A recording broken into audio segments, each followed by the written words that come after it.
Hey, Chiefs Kingdom! We've got some big news coming out of Kansas City. Kareem Hunt is officially back in red and gold for the 2025 season. That's right. The same Kareem Hunt who burst onto the scene as a rookie sensation is making his return to Arrowhead. But what does this mean for the Chiefs' offense? Let's break it all down.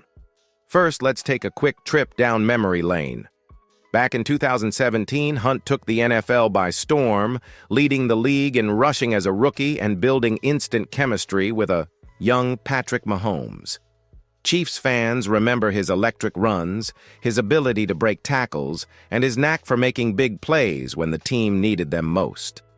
But his time in Kansas City was cut short due to off-field issues, leading to his release in 2018. From there, he landed in Cleveland, where he played behind Nick Chubb, showing flashes of his former self but never quite reclaiming his role as a feature back. Fast forward to last season, and Hunt found himself back in Kansas City under unique circumstances. With Isaiah Pacheco battling injuries, the Chiefs needed help in the backfield. Hunt stepped up, bringing some much-needed stability to the running game. While he wasn't the dominant force he once was, he still provided value, especially in short yardage situations. However, as the season wore on, the run game started to fade, largely due to struggles on the offensive line. So, why bring him back now? The Chiefs clearly see value in his experience and ability to contribute in a rotational role. Pairing him with Pacheco and newly acquired Elijah Mitchell gives Kansas City a versatile backfield that can attack defenses in different ways. And let's be honest, Hunt's familiarity with Andy Reid's system makes him a low-risk, high-reward signing. Now, here's where you come in. If you had to describe this signing in just one word, what would it be? Drop your word in the comments. Exciting? Risky? Nostalgic? I want to see what Chiefs Kingdom thinks about this move. And don't go anywhere, because up next, we're diving into exactly how Hunt fits into the current running back rotation and what it means for the offense in 2025. Stay tuned. All right, now that Kareem Hunt is officially back, the big question is, how does he fit into the current Chiefs offense? With a running back room that already features Isaiah Pacheco and newly acquired Elijah Mitchell, Hunt's role is anything but guaranteed. So, let's break it down. Right now, Pacheco is the clear RB1. His aggressive running style, ability to break tackles, and relentless energy have made him a fan favorite. But one thing we saw last season was that the Chiefs needed depth. Pacheco dealt with injuries, and without a reliable backup, the run game struggled at times. That's where Hunt and Mitchell come in. Elijah Mitchell, when healthy, brings speed and versatility. He thrived in San Francisco's system and could be a valuable piece in Kansas City. But Hunt offers something different: power, experience, and a proven ability to step up in big moments. The question is, will he take snaps away from Pacheco, or is he here to play a situational role? A key factor in all of this is the offensive line. Last season, the Chiefs' run game was inconsistent, and a lot of that had to do with struggles up front. If the O-line can improve, adding Hunt to the mix could be a game-changer, especially in short yardage and red zone situations. Imagine Mahomes having the option to hand it off to Hunt on 3rd and short. Suddenly, the offense becomes much harder to defend. But there's another layer to consider. Could the Chiefs still look to the NFL draft for another running back? We've seen Brett Veach target mid to late round backs before, and with Hunt only on a short-term deal, Kansas City may still be looking for a long-term option. Now, I want to hear from you. Who do you think will be the Chiefs' primary running back in 2025? Will Pacheco keep his RB1 status, or could Hunt or Mitchell make a push for more carries? Vote in the comments. Bringing back Kareem Hunt isn't just about football. It comes with a story, one that some fans still have mixed feelings about.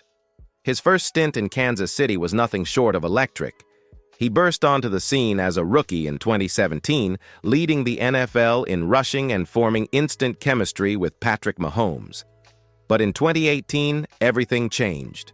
A video surfaced showing Hunt involved in an off-field incident, and the Chiefs made a swift decision. They released him immediately. It was a shocking move at the time, but one that reinforced the team's stance on accountability. From that moment on, Hunt had to rebuild both his career and his reputation. The Cleveland Browns gave him a second chance. Over the last few years, he played alongside Nick Chubb, showing flashes of his former self but never fully reclaiming his role as a featured back.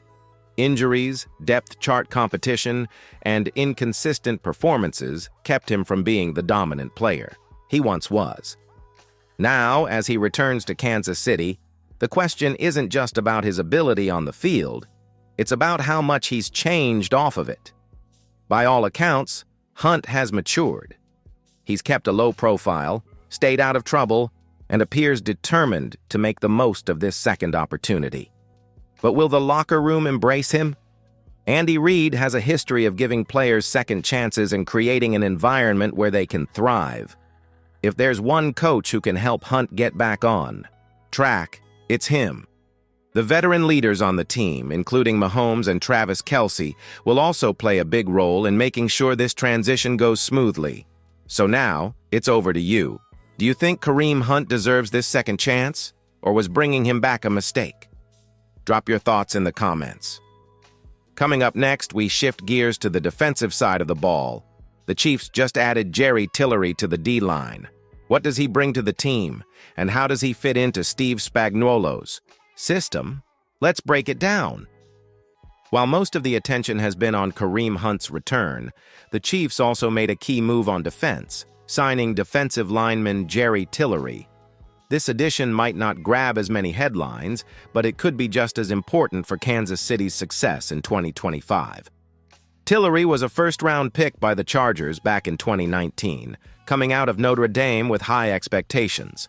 He was seen as a disruptive interior pass rusher with great size and athleticism. But his time in Los Angeles didn't go as planned. Inconsistent play, struggles against the run, and coaching changes led to his release in 2022. Since then, he's bounced around, spending time with the Raiders and Vikings. So why did the Chiefs sign him? For one, he brings versatility to the defensive line. Tillery has the ability to play both defensive tackle and defensive end, which makes him a useful piece in Steve Spagnuolo's system. While he's never been an elite pass rusher, he has shown flashes of interior pressure, something the Chiefs need alongside Chris Jones. Another key factor is depth. Kansas City's defensive line took some hits this offseason, and adding a player like Tillery gives them more options in their rotation. If he can play up to his potential, he could be a solid contributor on passing downs. Of course, there are still question marks. Can the Chiefs' coaching staff get the best out of him? Will he finally find consistency in his game? These are things we'll find out as the season progresses. Now it's your turn. How do you grade this move? Give your answer in the comments, A, B, C, D, or F. Next, we wrap things up with a look at what these signings mean for the Chiefs' future. What's the bigger picture? Let's dive in. With Kareem Hunt returning and Tillery joining the defensive line, the Chiefs are making calculated moves to strengthen both sides of the ball. But what do these signings tell us about the team's bigger plan for 2025? First, it's clear that Kansas City is prioritizing smart, low-risk additions with high upside. Hunt's deal comes at a bargain, giving the Chiefs a proven running back without a major financial commitment. Tillery, meanwhile, adds depth to the defensive front without requiring a big investment. These are the kinds of moves that championship teams make, filling key gaps without breaking the bank. Second, these signings hint at the Chiefs' approach to the NFL draft. With Hunt back in the mix, Kansas City may still look for a young running back on day 3, but they won't be forced to reach for one early. On the defensive side, while Tillery adds depth, the Chiefs could still target another defensive lineman or edge rusher to bolster the pass rush. Ultimately, these moves are about keeping the team competitive while maintaining flexibility for future roster decisions. Brett Veach and Andy Reid are thinking long-term, making sure the Chiefs remain contenders without sacrificing financial flexibility. So, what do you think? Are the Chiefs on the right path with these moves, or do they need to do more? Let me know in the comments. And if you want to stay ahead of all the latest Chiefs news, make sure to subscribe and turn on notifications. We've got you covered all off-season long.